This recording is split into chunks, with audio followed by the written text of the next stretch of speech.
situasi kabut yang sangat tebal, saya melihat suasana yang cukup gelap saat ini ya.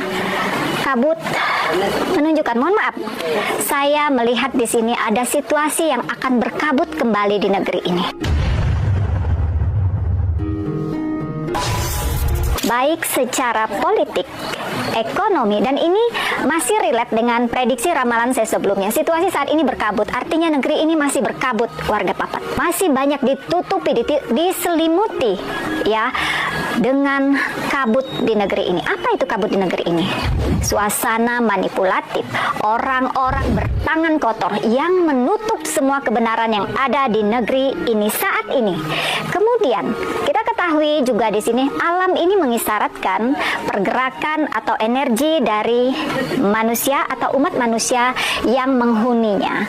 Dengan suasana yang berkabut ini setelah hujan yang cukup ekstrim barusan mengisyaratkan juga, mohon maaf, ke depan dalam pandangan mata batin saya saat ini akan terus terjadi ya, akan terus terjadi energi kegelapan, baik dari, mohon maaf, ekonomi. Kita belum ada saya melihat terjadi perubahan yang cukup signifikan, karena hari ini pun kita bisa melihat segala sesuatu masih dalam berbagai macam ya, dari PHK masih terus terjadi, kemudian harga-harga terus meningkat, BBM langka, harga beras naik, bahan pokok tetap terus naik. Ini bahkan sampai ke Desember saya melihat akan terus menanjak naik.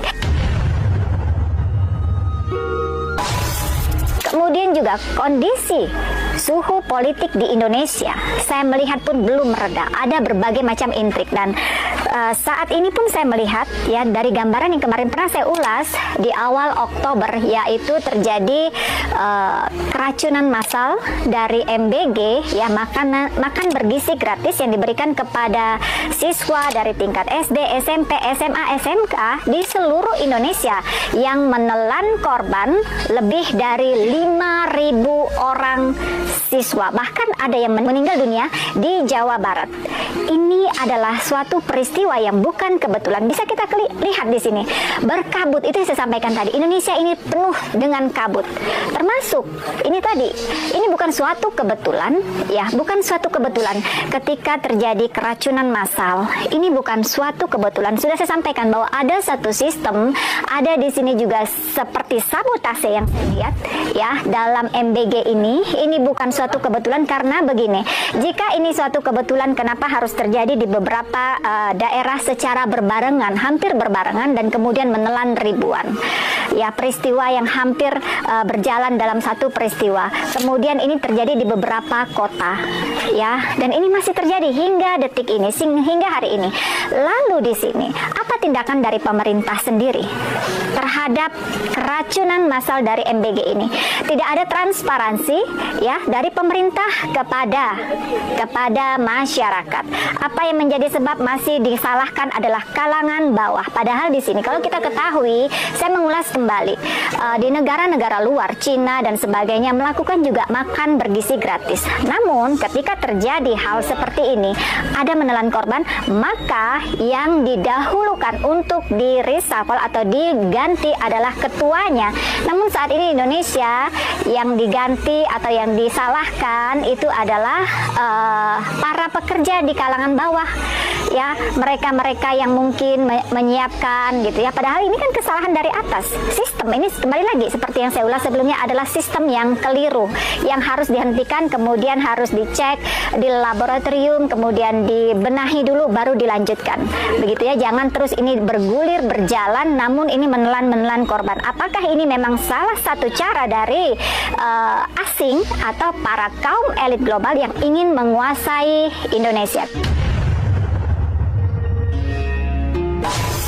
Karena hati-hati ketika generasi masa depan mulai dikasih dengan makanan-makanan yang tidak sehat, menimbulkan penyakit, otomatis 10-15 tahun ke atas ke depan, maka Indonesia tidak akan ada lagi orang-orang berkualitas. Artinya ketika penyakit sudah diberikan kepada generasi yang akan datang, Indonesia sudah dicaplok oleh asing mulai hari ini. Lalu satu hal yang saya lihat dari mata batin saya hari ini, Sebaliknya, Indonesia tidak memerlukan ya tangan-tangan dari asing untuk investasi dalam bentuk apapun. Indonesia seharusnya mampu mengelola dengan sendiri dengan menjadi negara mandiri. Karena kenapa? Ketika asing turut campur di dalam segala sesuatu investasi atau ikut dalam pendanaan, pengelolaan, otomatis ada kapasitas di sini yang diberikan kewenangan yang diberikan kepada asing. Ya, ketika anggaran ini kita dapat bantuan, contohnya waktu beberapa waktu yang lalu kita ketahui Bill Gates ya dalam dana donasi dari vaksin TBC ya Indonesia mendapat jumlah yang cukup fantastis begitu ya. Nah, ketika investasi ini diberikan kepada Indonesia, otomatis ada campur tangan di situ. Inilah yang berbahaya. Sebaiknya dilakukan oleh internal Indonesia. Indonesia ini memiliki kekayaan, kenapa tidak dikelola, kenapa tidak dibiayai, kenapa tidak diselenggarakan oleh bangsa sendiri sehingga sekuritas keamanan sangat terjamin. Inilah yang sebaiknya para pemimpin di negeri ini ya memiliki jiwa nasionalis yang cukup tinggi, cinta tanah air yang cukup tinggi, empati yang luar biasa sehingga benar-benar berpihak kepada rakyatnya. Baik, warga Papat, di sini saya melihat matahari mulai menuju terangnya. Ada keluar sedikit dari kegelapan, dari awan. Ya, ini mengisyaratkan karena saya berbicara ini kan memberi pesan semesta saat ini. Ya, cahaya matahari mulai menerpa wajah saya saat ini. Ini menunjukkan tanda dari kegelapan, dari awan yang cukup tebal tadi, ya, kabut yang cukup tebal, suhu yang sangat dingin. Ini mulai ada kehangatan. Artinya apa yang saya sampaikan tadi ini sangat relate next ke depan.